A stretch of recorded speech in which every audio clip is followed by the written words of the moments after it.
Chairman, I think the most important aspect here is the designation of the archipelagic sea lanes.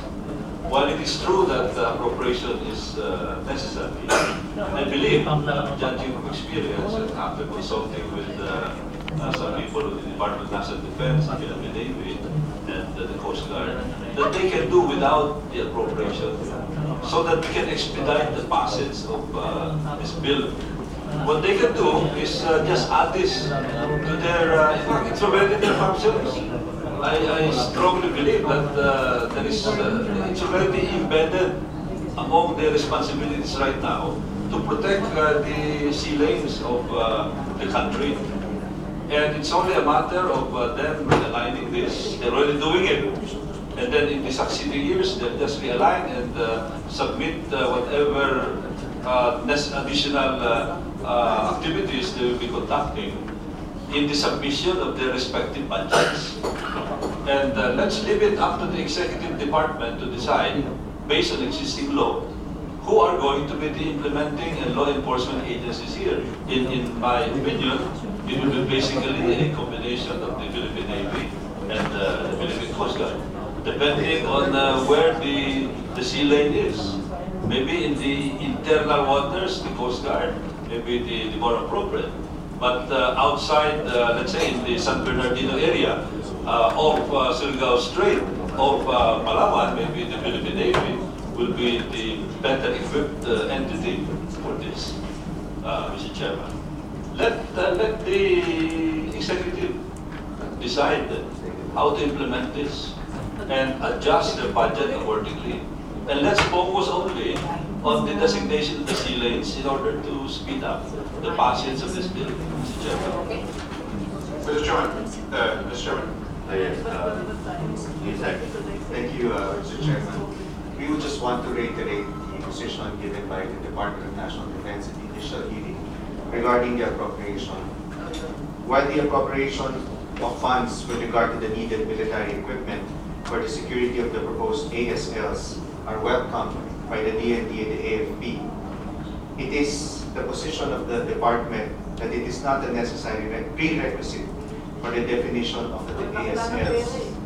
We recognize that the passage of the proposed bill and the definition of the ASLs would even help the military establishment in performing its mandate, as it will enable the AFP to allocate and focus its resources to a smaller area.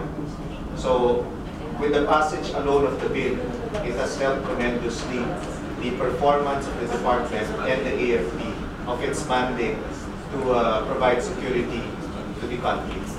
That's all, Mr. Chairman. Mr. Chairman.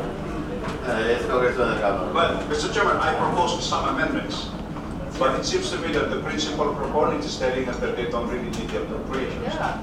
If that is the case, then I withdraw my proposed amendment. There's no need for the purpose. Okay, so you don't want some money from Congress, then so be it. You can have a Mr. Chairman, question lang.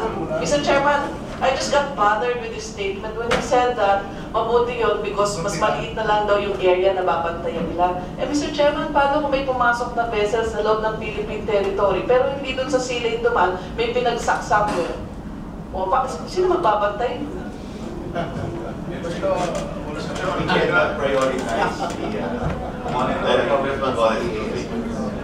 Congressman Golez. Yes, if I may respond, Mr. Chairman. The reason why they're saying it may be better for them Ayaw nilang bantayan. and it may cost them less because they can already delimit their patrol area as far as the sea lanes are concerned. It will be easier for them to identify whether a vessel is out of the sea lanes. Now, on the concern of our colleague from Zambales, that is a concern that is existing until now. It is not going to be an incremental responsibility or additional responsibility as far as the DND, the Philippine Coast Guard, and even the PNP Maritime Command are concerned.